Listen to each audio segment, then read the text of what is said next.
I read my wife's text to her ex.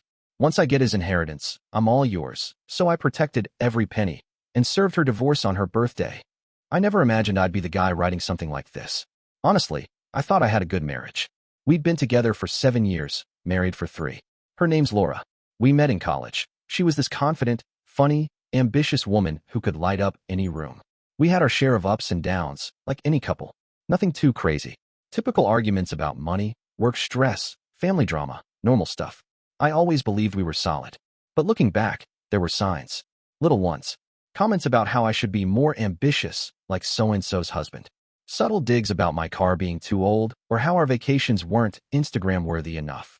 Stuff I brushed off because, well, love makes you blind sometimes. A few months back, my dad passed away. It was sudden, heart attack. I'm an only child, so handling the estate fell to me. Dad wasn't some millionaire, but he worked hard his whole life. His house, some investments, savings. Altogether, it was a decent inheritance. Enough to give me and Laura a serious financial boost. At the time, I was grieving. My head was clouded. Laura was supportive, or at least, she played the part. Making me dinner, checking in on paperwork, helping with the funeral arrangements. She told me constantly how proud Dad would be of me for handling everything. I believed her. God, I really believed her. Fast forward about 2 weeks after the funeral. I was sitting at home, sorting through some estate documents on my laptop while Laura was in the shower. Her phone buzzed a few times on the coffee table. I didn't think much of it at first, but then one message preview popped up that caught my eye. It was from a contact saved as Mike. So, how much longer? That alone was weird enough. But then, another message came in right after. You said once you get the inheritance, you're done with him. Are we still on the same page? I stared at the screen. I didn't want to believe it. Maybe it was a misunderstanding. Maybe it was an old friend being weird. Against my better judgment, or maybe because my gut already knew, I picked up her phone. And there it was. A whole thread. Months of messages. Laura and Mike. Her ex. The guy she used to date in her early 20s before me. She once told me he was just someone from the past who meant nothing now. Apparently, that was a lie. Scrolling through, it became clear. They had reconnected, at first just casually, but it escalated fast. Flirty texts. Inside jokes. Then full-on conversations about me. About our marriage. And then the one message that's burned into my memory forever. Once I get his inheritance, I'm all yours. I can't even describe the feeling in that moment. It was like every part of me went numb. I just sat there, reading over and over again. She wasn't just cheating emotionally. This was planned. A full-on betrayal. She was waiting for me to finish settling my dad's estate, so she could take the money and leave. I didn't confront her right away. As much as I wanted to storm into that bathroom and scream, something held me back. Maybe instinct. Maybe shock. I put her phone back, exactly where it was, and acted like nothing happened when she came out. She smiled at me, asked if I wanted takeout for dinner. I nodded, played along. But in my head, a switch flipped. I wasn't going to blow up. I wasn't going to yell. No, I was going to be smart. Careful. Make damn sure that when I walked away from this, it would be on my terms. And that Laura? She would regret every bit of it. That night, I barely slept. Laura laid right next to me like nothing was wrong, scrolling her phone, watching Netflix, laughing at some dumb show. Meanwhile, I was staring at the ceiling, running everything through my head. I had 2 choices. Confront her now, or play the long game. I chose the latter. Not out of cowardice, but because I realized something. If I blew up now, she'd just lie, gaslight, maybe even twist it back on me. Worse, she might rush to secure her share of the inheritance before I could protect it. So, the next morning, while she was out running errands, I got to work. First stop, an attorney. I walked into the lawyer's office with shaking hands, but a very clear purpose. After explaining everything, the texts, the inheritance, the situation, the attorney nodded like he'd seen this story 1,000 times before. Good news, he said. The inheritance is considered separate property in this state, not marital property. As long as you don't commingle it, meaning don't put it into any joint accounts or use it for shared expenses. It's yours. She can't touch it in the divorce. That was the best thing I'd heard in days. But there was more work to do. He helped me set up a new bank account under my name only. We started drafting divorce papers, but I held off filing them immediately. Timing was key. Next, I quietly started untangling our finances. My paycheck? Rerouted to my new account. The pending inheritance funds? Same. I left just enough in the joint account, so it didn't look suspicious. Just the usual balance for bills, groceries, gas. I also started gathering evidence. Screenshots of texts, phone records, bank statements, emails. I documented everything. Not because I needed to prove infidelity for the divorce, Our state's no fault. But just in case things got ugly, and knowing Laura, they probably would. The hardest part was pretending everything was fine. Every morning, waking up next to someone I now knew was secretly plotting to leave me the moment my father's money hit the account. Every dinner, every stupid conversation about weekend plans, every fake, "I love you" from her lips. I swallowed it all. And as twisted as it sounds, the more I watched her, the more I noticed things that never clicked before. The sudden interest in my dad's estate timeline. The way she asked, "When do you think the money will actually come through?" Pretending it was just curiosity.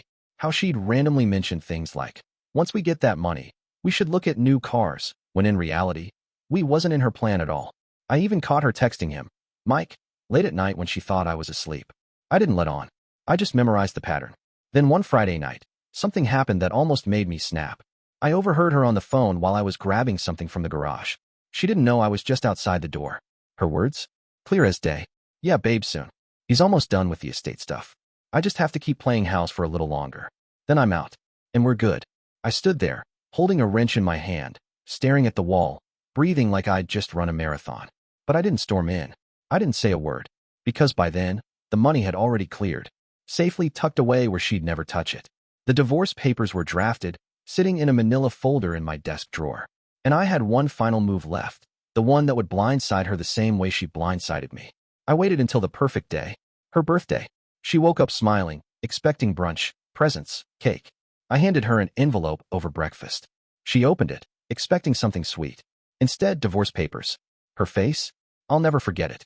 She stammered, What is this?" trying to play dumb. I stayed calm, dead calm, looked her straight in the eye and said, "It's exactly what you think it is. Oh, and by the way, the inheritance? You're not getting a dime." For a solid few seconds, Laura just sat there frozen, staring at the papers like they were written in another language. Her mouth opened, then closed, then opened again, like she was searching for the right lie to grab onto. What is this? What are you talking about?" she finally sputtered. I leaned back in my chair, as calm as I've ever been in my life, and said, "You know exactly what this is. Divorce. Effective immediately." Her voice went up. The fake confusion turned into fake outrage. "You're kidding, right? This is some sick joke? On my birthday?" I didn't flinch. "No joke. Oh, and before you even ask, the inheritance? It's mine. All of it. You're not touching a single cent." Her face turned white. Wait, wait, wait, wait. What are you even talking about? I thought we were." She stopped mid-sentence because even she couldn't finish that lie. I didn't let her get another word out. I pulled my phone out of my pocket, opened the folder of screenshots, and slid it across the table to her. "You know, you should really delete your messages if you're going to run a scam like this. Once I get his inheritance, I'm all yours." Ring a bell. Her entire body stiffened. She knew exactly what I was showing her. She tried to grab the phone, but I pulled it back. "Don't bother," I said. "The lawyer has copies. So does my email. And no, you're not getting a cut of anything. The inheritance is separate property. You lose." For a second, she just stared at me. Then the mask cracked. Her tone shifted. The fake shock was gone. Now it was just pure desperation. Wait, come on, babe. Let's just talk. Look, I know how that text sounds, but you're twisting it. You're not understanding the context." I laughed, actually laughed. "Context? Oh yeah, I've got the context.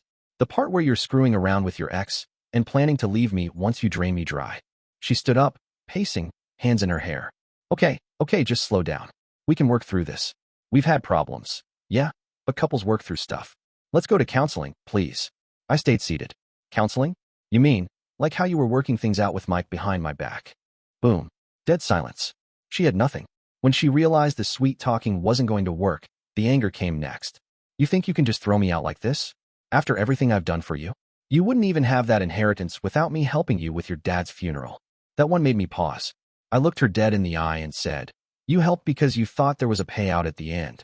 Don't pretend otherwise." She stormed out of the kitchen, slamming doors, cursing me under her breath. Not that it mattered. I already had a mover scheduled to come later that day for my stuff. I wasn't staying in the house. It was jointly owned, yeah, but my lawyer was filing an order for sale. The house was going on the market, and the proceeds would be split. She wasn't getting a free place to live. A week later, she was served officially. The texts were included in the filing, not because they'd changed the divorce outcome, but because they absolutely destroyed any sympathy she might try to play for. Mike? Oh, that didn't work out either. Turns out, once he found out the inheritance wasn't coming his way, he bailed. Completely ghosted her. Blocked her number. Poof. She called me a month after I moved into my new apartment. Left a voicemail, the first time she'd reached out since the papers. Her voice was small. I messed up. I was stupid. Please, can we just talk? I didn't respond.